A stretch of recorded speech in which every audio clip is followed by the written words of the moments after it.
आप सभी को जय मसीह की हिंदी बाइबल स्टडी इस चैनल में आपका स्वागत है। आइए मिलकर एक छोटा सा स्टडी आज हम करेंगे और आज का स्टडी के लिए हम लोग सबोपदेशक अध्याय 10 आयत 10 को हम पढ़ेंगे। एक्लेसियास्टिस चैप्टर 10 वर्स 10 आपके लिए पढ़ना चाहती हूँ। यहाँ पर लिखा है, यदि कुल्हाड़ा तोता हो और मनुष्य उसकी धार को पैनी ना करे तो अधिक बल लगाना पड़ेगा, परंतु सफल होने के लिए बुद्धि से लाभ होता है। यहाँ पर उसका पहले भाग पर हम शुरुआत में फोकस करेंगे। यहाँ पर एक कुल्हाड़ा के बारे में लिखा गया है और कुल्हाड़ा का विशेषता ये है कि ये तोता है और इसकी धार को पैनी नहीं किया गया है। इस बात को और अच्छे से समझने के लिए इंग्लिश बाइबल के 2 शब्दों को मैं यहाँ पर बताना चाहती हूँ, वो और समझने में आसान है। यहाँ पे लिखा है, जो एक्स, जो कुल्हाड़ा डल हो और अनशार्पन्ड हो, मतलब उसमें कोई शार्पनेस, कोई धार ही नहीं है। तो इस प्रकार के कुल्हाड़े के साथ हमें क्या करना चाहिए? हम इस बात की कल्पना करेंगे कि ऐसा एक कुल्हाड़ा एक इंसान के पास है और उस कुल्हाड़े के द्वारा वो कमाई करता है, अपना जीवन को आगे बढ़ाता है, लेकिन जो कुल्हाड़ा की बात हम कर रहे हैं उसमें कोई धार नहीं है, वो बहुत बेकार है, उससे कुछ काम अच्छे से नहीं होता है। तो वहां पर वो इंसान को क्या करना चाहिए? हमारे मन में जब हम ऐसी बातों की कल्पना करते हैं तो हम लोग ऐसे सोचते होंगे कि वो इंसान तो सोच रहा होगा कि ये कुल्हाड़ा बेकार है, इसे जाकर तो कोई ठीक से काम नहीं होगा, तो इससे अच्छा है कि मैं घर पर ही बैठा रहूं, क्योंकि जाकर भी कोई फायदा नहीं है, तो मेहनत करके भी मैं क्या करूं। तो इस प्रकार का विचार एक इंसान के अंदर आ सकता है। हमारे जीवन में भी बहुत से वक्त हमारे जीवन, हमारी परिस्थिति, हमारी हालातों को देखकर हम कुछ ऐसी ही बात करते हैं। मैं कुछ उदाहरण की बातों को आपके सामने रखना चाहती हूँ। फॉर एग्जाम्पल, आप बोलते होंगे मेरी परिस्थिति ऐसी है, मेरे हालात ऐसे हैं, इसलिए मैं आगे बढ़ नहीं पा रहा हूँ या आगे बढ़ नहीं पा रही हूँ। या फिर आप बोलते होंगे, अगर हमारे घर में फाइनेंस अच्छा होता, आर्थिक स्थिति अच्छा होता, तो हमारे बच्चों को हम कोई अच्छा स्कूल में भेज पाते या उनका कोचिंग हम अच्छे जगह पे कर सकते थे, लेकिन हमारे पास फाइनेंस नहीं है, इसलिए हमारे बच्चों का भविष्य के लिए वो एक रुकावट है, इसलिए इन लोग आगे बढ़ नहीं पा रहे हैं।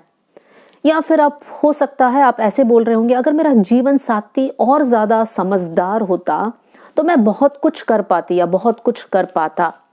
इस प्रकार की बहुत सारी बातों को हम लोग कहते होंगे।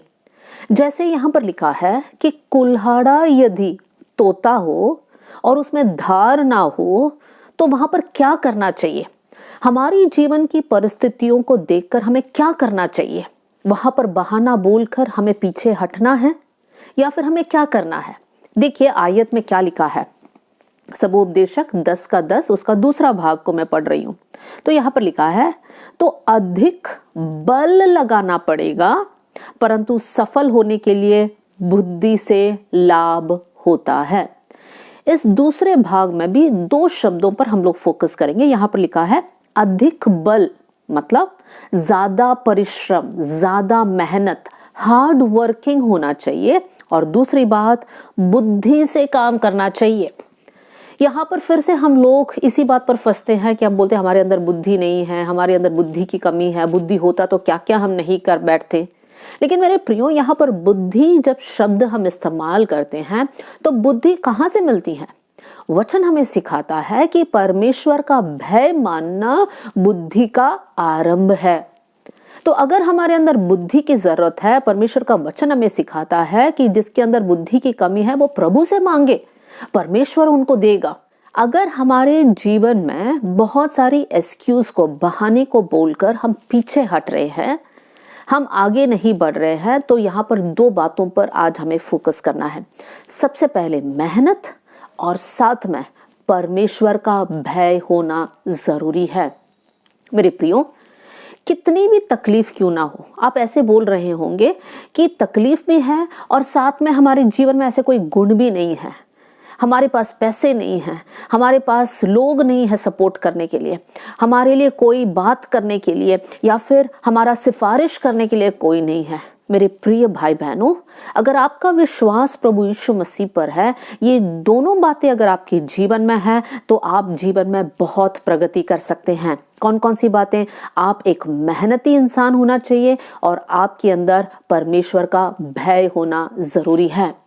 चाहे परिस्थिति कठिन हो, चाहे कुल्हाड़ा में धार ना हो, वो बेकार हो, लेकिन अधिक बल लगाओगे तो वहां पर वो काम सफल होगा। आप एक स्टूडेंट हो सकते हैं, या फिर आप एक वर्किंग पर्सन हो सकते हैं, या आप परिवार को संभालने वाले एक इंसान होगा। मेरे प्रियो, अधिक बल लगाने से मतलब ज्यादा परिश्रम करने से, प्रभु के भय में आगे बढ़ने से वहां पर परमेश्वर सफलता आपको जरूर देगा। बाइबल में से कुछ उदाहरणों को मैं आपके सामने रखना चाहती हूँ। सबसे पहला उदाहरण है दाऊद के बारे में। जब दाऊद नाम हमारे मन में आता है तो तुरंत हम लोग इस बात को याद करते हैं कि दाऊद इज़राइल का राजा है, प्रभु का एक बहुत अच्छा आराधक है, प्रभु ने बहुत सामर्थ्य रीति से दाऊद को इस्तेमाल किया। ये सारी बातें हमारे सामने आता है और वो सच भी है। लेकिन दाऊद की परिस्थिति को जरा चेक कर लीजिए। दाऊद का जीवन कैसा था? जब शमूएल भविष्यवक्ता दाऊद के घर आया, मतलब दाऊद के पिता से बात किया, उनका पिता का नाम ईशै था। शमूएल भविष्यवक्ता ईशै से बात कर कर कहता है कि तुम्हारे लड़कों में से एक लड़का को मैं अभिषेक करने आया हूं, तुम सारे लड़कों को यहाँ पर बुलाओ। और ईशै अपने सारे लड़कों को बुलाता है। 7 लड़के वहां पर खड़े हो जाते हैं और शमूएल प्रभु से पूछता है, प्रभु इनमें से किसको आपने चुना है? पहला लड़का को देखकर शमूएल सोचता है, हाँ ये तो दिखने में अच्छा है, इसका कद अच्छा है, ये रूप में अच्छा है, तो हो सकता है यही अगला राजा है। लेकिन परमेश्वर मना करता है। दूसरे के बारे में भी शमूएल ऐसे ही सोचता है, लेकिन परमेश्वर मना करता है। ऐसे परमेश्वर शमूएल को 7 लड़कों के बारे में कहता है कि इनमें से मैंने किसी को नहीं चुना है। तब शमूएल दाऊद के पिता ईशै से पूछता है, क्या तुम्हारे पास इतने ही बेटे हैं? क्योंकि प्रभु ने इनमें से किसी को नहीं चुना है। तब ईशै कहता है, मेरा एक और लड़का है, वो जंगल में है, वो तो सबसे छोटा है। और वहां पर शमूएल के कहने पर ईशै अपना लास्ट बेटा दाऊद को बुलाता है। एक क्षण हम रुकेंगे। अगर अगला राजा बनना था तो इन 7 में से कोई एक बनना चाहिए, लेकिन दाऊद ऐसा एक लड़का है जो बल और ताकत को नहीं रखता है, इसलिए उसको जंगल में भेजा गया। वो मिलिट्री में भी नहीं था, वो आर्मी में भी नहीं था, युद्ध करने नहीं जाता था। यहां पर हम देख सकते हैं ऐसा कुल्हाड़ा जिसके अंदर कोई धार ना हो। लेकिन वो क्या करता था? दाऊद क्या करता था? दाऊद निराश होकर, वो मेरे सारे भाई लोग को अच्छा नौकरी है, वो लोग युद्ध करने जाते हैं, वो लोग मिलिट्री में हैं, मैं तो किसी काम का नहीं हूं, मुझे जंगल में पड़ा रहना पड़ता है, धूप में, बारिश में, ठंड में। इस प्रकार कहकर क्या दाऊद निराश होता था? नहीं, दाऊद जो कुछ करता था मन लगाकर, वहां पर उसने अधिक बल का इस्तेमाल किया और साथ में प्रभु का भय उसके जीवन में था। दाऊद गीतों को गाता था, प्रभु की आराधना करता था और वो अपने भेड़ बकरियों को संभालता था पूरे मन लगाकर। वो निराश नहीं होता था, हे मुझे यही करना पड़ रहा है, मेरे भाई लोग देखिए कितना अच्छा अच्छा काम कर रहे हैं, राजाओं के लिए काम कर रहे हैं, लेकिन मुझे ऐसे काम है, बल्कि वो रोक कर नहीं बैठता था। जो काम है वो मेहनत करता था। चाहे शेर सामने आए, भालू सामने आए, दाऊद अपना काम को मन लगाकर करता था और इसलिए परमेश्वर का अभिषेक दाऊद के ऊपर आया और परमेश्वर दाऊद को एक चरवाहे के पदवी से हटाकर उसको इज़राइल का राजा बना देता है।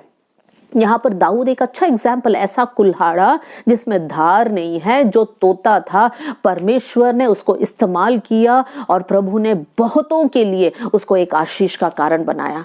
आज दाऊद के भजन को पढ़कर हम प्रभु की महिमा करते हैं। एक आयत जो दाऊद के बारे में लिखा है भजन संहिता में से मैं आपके लिए पढ़ना चाहती हूँ। भजन संहिता 78 और उसका 70 से लेकर 72 तक आपके लिए पढ़ना चाहती हूँ। फिर उसने अपने दास दाऊद को चुनकर भेड़शालाओं में से ले लिया। वो उसको बच्चे वाली भेड़ों के पीछे पीछे फिरने से ले आया कि वो उसकी प्रजा याकूब की अर्थात उसके निज भाग इस्राएल की चरवाही करे। यहां पर हम देख सकते हैं दाऊद भेड़ बकरियों को चराता था, मन लगाकर काम करता था, वो रोकर नहीं बैठता था, बहाना बोलकर अपने काम से आलसीपन को दिखाकर या अपने काम में बिल्कुल भी ढीलापन नहीं दिखाया। वहां पर हम देख सकते हैं परमेश्वर ने इजरायली का या इजरायली लोगों का चरवाही करने के लिए उसको इस्तेमाल किया। मेरे प्रियो, कभी भी बहाना नहीं बोलिए कि मैं ये नहीं कर सकती हूँ, मेरे पास ये नहीं है, मेरे पास वो नहीं है, अगर ये होता तो मैं ये करती, अगर वो होता तो मैं ये करती। इस प्रकार का बहाना को मत बोलिए। जहां प्रभु ने इस्तेमाल किया है, जितना बल है आपके पास, उन सारे बल को इस्तेमाल कर कर आप अपने काम को कीजिए। प्रभु का आशीष और सफलता को आप अपने जीवन में देखोगे। दूसरे एक उदाहरण को मैं आपके सामने रखना चाहती हूँ और वो है दानियल के बारे में। हम सब दानियल के बारे में जानते हैं। दानियल जब एक जवान लड़का था, उसको कैदी बनाकर बेबीलोन के देश में लेकर गया। अब दानियल अपने माता पिता से दूर, अपने देश से, अपने संस्कृति से दूर एक अलग देश में कैदी होकर रह रहा है।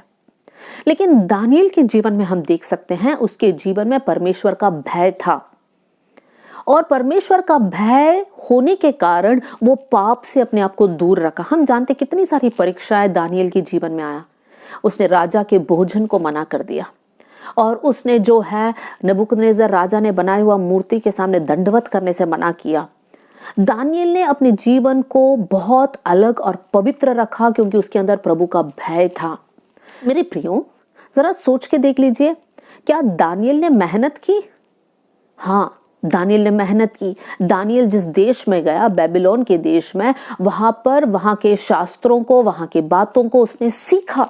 सीखने के लिए मेहनत करना पड़ता है और वहां पर हम देख सकते हैं प्रभु ने उसको बुद्धि और प्रवीणता दी, वरदानों से भर दिया। क्यों? अगर दानियल चाहे तो दानियल बोल सकता ना, मैं तो कैदी हूं, मैं अपने माता पिता से दूर हूं, प्रभु ने मुझे कहां फंसा दिया, मैं कहां पर आकर फंस गया। इस प्रकार बोलकर वो रो सकता था, मेरा जीवन तो बेकार हो गया, मैं कुछ नहीं कर सकता। बोल सकता था कि नहीं? 100% बोल सकता था। लेकिन दानियल ने वो नहीं बोला।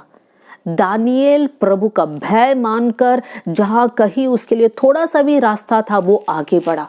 उसने शास्त्रों को सीखा, जो जो शिक्षाएं उसको दी वो मन लगाकर उन बातों को सीखा। इसलिए प्रभु ने उसको उठाया। कभी नहीं कहा कि मैं तो कैदी हूं, क्या करूं मैं इस देश में। लेकिन जो करना था उसने मन लगाकर किया। उसने अधिक बल का इस्तेमाल किया और वहां पर परमेश्वर ने उसके लिए रास्ता खोला।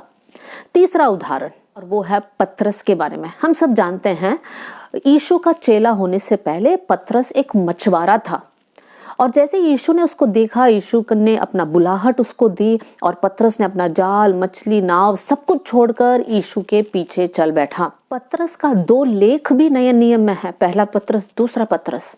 लेकिन पतरस कौन था? एक मछुआरा। पतरस के बारे में लिखा है एक साधारण अनपढ़ इंसान था।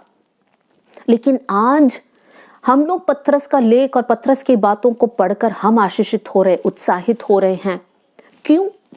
क्योंकि पतरस एक मेहनती इंसान था। हम लोग पतरस के जीवन को अगर हम देखेंगे, एक जगह पे ऐसा लिखा है कि पूरी रात को पतरस मछली पकड़ रहा था। उसने बहुत मेहनत किया, जाल को फेंका, उसको समेटा, जाल को फेंका, समेटा, लेकिन एक भी मछली नहीं मिला। बहुत निराश था। सुबह सुबह वो अपना जाल को धो रहा था। उस समय पर यीशु ने पतरस से कहा, अपना नाव को थोड़ा पानी में उतार दो। और यीशु मसीह उसी नाव पर खड़े होकर प्रचार कर रहे थे। वहां पर हम देख सकते हैं कि पतरस एक मेहनती इंसान था। इसलिए जब यीशु ने कहा अपने नाव को पानी में उतार दो, पतरस वहां पर बहाना नहीं बोलता है। पतरस ने कहता है, यीशु मैं तो जाल धोकर बस अपना घर जाना चाहता है। पतरस भी शादीशुदा इंसान है। पतरस बोल सकता है, प्रभु मुझे अपने घर जाना है, आराम करना है, पूरी रात मेहनत की, मुझे कुछ नहीं मिला। लेकिन पतरस ने ऐसा नहीं बोला। पतरस ने यीशु के कहने पर नाव को पानी में उतारा और थोड़ी देर बाद यीशु मसीह कहता है, चलो गहराइयों में चलें ताकि हम मछली पकड़ सकते हैं। यीशु मसीह मछुआरा नहीं था, पतरस मछुआरा है। पतरस को मालूम है कब मछली मिलेगा, कैसे मछली मिलेगा, कौन से डायरेक्शन में रहेगा, सब कुछ पतरस को पता है। लेकिन पतरस यीशु की बात को मानता है, मेहनती भी है और प्रभु का भय भी उसके अंदर है। मेहनती इसलिए क्योंकि वो घर जाकर सो सकता है, लेकिन यीशु की बातों को सुनकर वो नाव दे देता है। प्रभु का भय इसलिए क्योंकि वो आज्ञाकारी है। मेरे प्रियो, पतरस के जीवन में हम और भी देख सकते हैं, गलती करने के बाद उसने यीशु मसीह को इनकार किया, लेकिन उसके बाद वो पश्चाताप भी करता है। वो रो रो कर प्रभु से माफी मांगता है और प्रभु उसको फिर इस्तेमाल करता है, पवित्र आत्मा से भर देता है। हम क्या सीख सकते हैं? पतरस एक साधारण इंसान है। जब लिखा है साधारण और अनपढ़, हमारे माइंड में तुरंत आता है अच्छा इनके प्रचार से क्या हो सकता है, लेकिन प्रभु ऐसे ही लोगों को इस्तेमाल करता है जो साधारण है, जो मेहनती है, जिनके अंदर परमेश्वर का भय है। उनका एक शब्द से परमेश्वर वहां पर चमत्कार कर सकता है। पतरस की छाया या पतरस का शैडो जिस पर गिरता था वो लोग चंगे होते थे। क्यों मेरे प्रियो? पतरस भी ऐसा कुल्हाड़ा है जिसमें कोई धार नहीं था, तोता था। मतलब हम बोल सकते थे बेकार था। पतरस बोल सकता मैं तो मछुआरा हूं, मेरा बस काम यह है मछली पकड़ो, बेचो, घर में रहो। प्रभु ने ऐसे एक आदमी को बदल कर प्रभु के राज्य के लिए एक आशीष का बर्तन बनाया। तो आज हमारे जीवन में हमें ये सीखना है, हम मेहनती रहे और साथ में प्रभु का भय हमारे अंदर रहे। प्रभु का भय क्या है? प्रभु का भय मतलब हम बुराई से दूर रहे। प्रभु का भय मतलब हम पाप नहीं करेंगे। प्रभु का भय मतलब हम आज्ञाकारी रहेंगे। प्रभु का भय मतलब हम डर नहीं रहे कि प्रभु हमको छोड़ देगा, हमको मार देगा, हम पर क्रोध उंडेल देगा। नहीं, प्रभु का भय का मतलब है कि मैं प्रभु की बेटी हूं और मैं प्रभु को दुखी करने वाली कोई बात मेरे जीवन में नहीं करूंगी। वो भय मेरे अंदर है कि मेरे हर एक बात से परमेश्वर प्रसन्न होना चाहिए। तो मेरे प्रियो, मैं आज आपको एनकरेज करना चाहती हूं। आप प्रभु यीशु मसीह के बच्चे हैं, लेकिन हमें मेहनती बनना है। प्रभु का भय हमारे अंदर होना है और तब हमारे जीवन को सफल होते हम देख सकते हैं। चाहे वो सेवकाई में हो, चाहे वो पढ़ाई में हो, चाहे हमारी नौकरी में हो, हमारे पारिवारिक बातों के विषय में हो, कहीं भी क्यों ना हो, अगर हम मेहनती और प्रभु का भय मानने वाले इंसान हैं तो जरूर प्रभु हमको सफलता देगा। लोग चाहे कुछ भी आपके बारे में बोले, आपके अपने आप के बारे में बोलते होंगे, दूसरे आपके बारे में बोलते होंगे, अरे ये कुछ नहीं कर सकता, ये तो कमजोर है, ये तो ऐसा है, ये तो वैसा है। लेकिन मैं कहूं, परमेश्वर ऐसे ही बर्तनों को इस्तेमाल कर कर प्रभु की राज्य के लिए, प्रभु की महिमा के लिए परमेश्वर इस्तेमाल करता है। हमने दाऊद, दानियल और पतरस का उदाहरण लिया है। इन तीनों के जीवन में हमने ये देखा कि उनके जीवन में मेहनत करने का स्वभाव भी था और साथ में उनके अंदर प्रभु का भय भी था। मेरे प्रियो, हमारे जीवन में दोनों होना चाहिए। ऐसा नहीं कि हम सिर्फ मेहनत करें और प्रभु को भूल जाए, या फिर हम सिर्फ प्रार्थना करते रहे और मेहनत ना करें तो भी हम लोग सफल नहीं हो पाएंगे। ये दोनों हमारे जीवन में साथ साथ जाना चाहिए। बहुत सारे स्टूडेंट्स हैं, जवान हैं, जो बहुत पढ़ाई करते हैं लेकिन प्रभु को वो लोग स्थान नहीं देते हैं। हम लोग काम पे भी ऐसे ही करते हैं। हम लोग काम पर बहुत ज़्यादा फोकस करते हैं, हमारे पास प्रार्थना के लिए समय नहीं है, हमारे पारिवारिक प्रार्थनाओं के लिए समय नहीं है, बाइबल अध्ययन के लिए समय नहीं है। मेरे प्रियो, ये गलत है। हमारे जीवन में दोनों बराबर होना चाहिए, तब हम प्रभु की ओर से सफलता को पाएंगे। आज मैं आप लोग को एनकरेज करूंगी कि बहाना मत बोलिए, अपनी परिस्थितियों को देखकर दुखी मत होना। परमेश्वर ने जहां कहीं आपको रखा है, प्रभु जानता है। प्रभु जानता है कौन कौन सी बातों की कमी है, आप और कौन कौन सी बातें चाहते हैं। ये सारी बातें प्रभु आपके दिल की ख्वाहिश को जानता है। लेकिन मेरे प्रियो, आप बहाना बोलकर पीछे मत हटिए, आप मेहनती रहिए और प्रभु का भय आपके अंदर होने पाए, प्रभु आपके जीवन को सफल बनाएगा। आइए हम लोग प्रार्थना करें। स्वर्गीय पिता, आज का वचन के लिए मैं धन्यवाद देती हूँ। वचन सुनने वाले हर एक भाई और बहन के लिए धन्यवाद प्रभु जी। ये वचन के जरिए वो लोग उत्साहित होने पाए। प्रभु, हमारे जीवन में बहुत सारी कमियां है, रुकावट है प्रभु जी, लेकिन उसको हम बहाने के रूप में इस्तेमाल ना करें। हम मेहनती रहे, हम प्रार्थना करने वाले बन जाए, हम लोग पढ़ाई करने वाले बन जाए, नौकरी के जगह पे हम लोग काम करने वाले बन जाए और आपकी राज्य की बढ़ोतरी के लिए आप हमें इस्तेमाल करना। आपने प्रार्थना सुना, इसलिए धन्यवाद। आदर और महिमा आपको देते हुए यीशु के नाम से हम मांगते हैं, amen. God bless you all. जय मसीह की।